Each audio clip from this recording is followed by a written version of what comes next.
Hi everyone, today we're talking about the 5 best UK investments for 2020.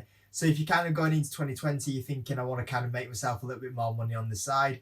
I want to maybe save up for a holiday or get a free holiday, or you're looking to maybe buy a new house or upgrade your house, something on them sort of lines, then you're probably looking at trying to get your dough straight for 2020. And today I'm going to go through probably 5 of my favourite investments that you could do to try and increase the amount of money that you earn in 2020. So number 1 is going to be stocks and shares, and this is always going to be my favourite one. I've kind of tried to do it in a list of like my favourite order, but some might be better for you. But personally, number 1 is one of my favourites, which is stocks and shares. You can invest in a lot of stock markets. My favourite one is to invest into the US stock market, just because you tend to have some really great companies there, a really strong economy, and some steady returns. UK stocks potentially, it's always had that slight little bit more of a risk because of Brexit recently. Nevertheless, there's some fantastic companies out there. But when you invest in the stock market, you have some opportunities to buy some massive companies, some that you will really understand how the company works, like Apple's or Starbucks or McDonald's. Some of them companies are really fantastic companies to invest in. There's a couple of techniques you could do with investing into stock market. So you could invest into stocks where basically you just get into some stocks so that they pay you a dividend. A lot of these companies will probably pay you a dividend like every 3 months, and it will be probably a decent dividend yield. So you'd probably be looking at something like 5 to 6% of your money invested every year. Or there's another technique where you invest into the growth. So you kind of investing into companies thinking, I'm hoping this share price goes up. So let's say McDonald's is $200. McDonald's shares go up to $250 and you sell them for $250 and you make a $50 profit. That's the other way to make money off stocks and shares. So you can do dividend investing or you can do growth investing. And those are the 2 techniques that you can use into the stock market. Number 2 is property, which is another investing technique that I've used. Invest into a property. It's always better to do this when you're younger, because you won't have to, you probably have a lot more financial commitments when you're a little bit older. You'll probably have your own mortgage, maybe a few people depending on you, a lot more bills. Whereas when you're younger, you're probably living at home, you'll have a lot of free cash. There's the lifetime ISA out there to help you get on the property ladder. And if you can do a big down payment on a property and then you rent out a property, or you might even want to renovate a property and sell it on, you can make money that way.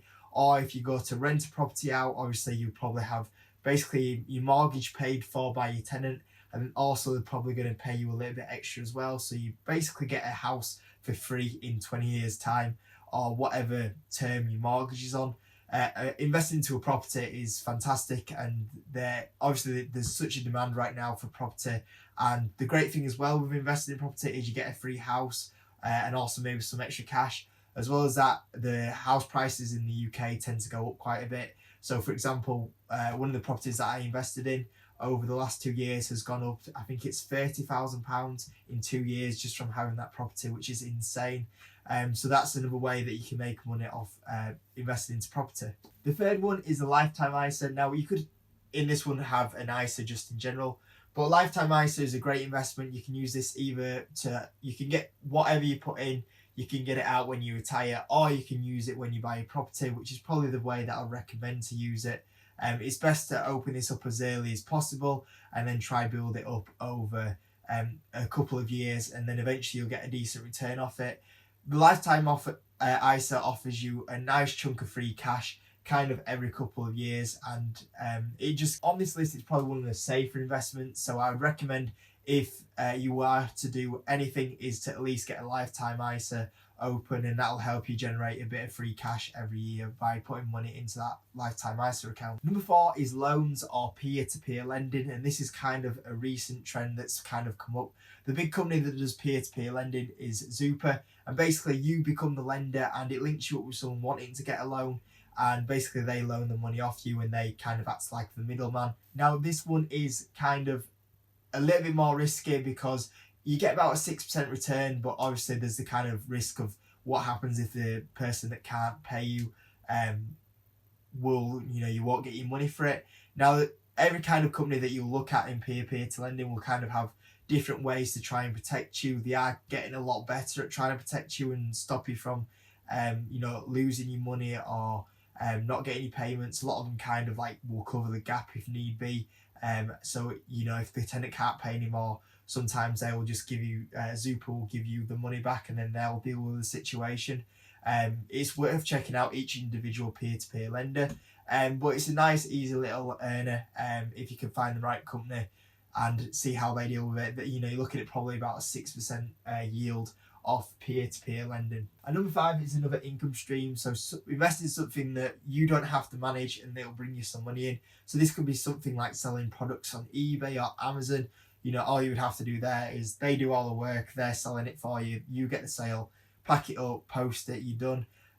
There's also other things as well. You might set up a little side business, but especially with the rise of e-commerce right now, setting up an eBay site, an Amazon site is really easy. You probably have an expertise in one area, so I don't know, it might be something like ancient coins, or you might be really good at knowing designers shoes that are on sale or something.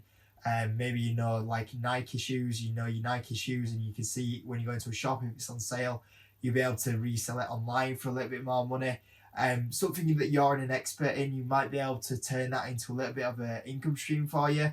I've done it with 2 of my kind of little hobbies that I have that I have a little bit of interest in. I've started to buy products in them kind of industries that I really am interested in, and then selling them online, and it's a nice little earner. So you something you might just take for granted, something that you do every day that you like. You think that's not special. Maybe it's like computers and knowing computer parts and selling them.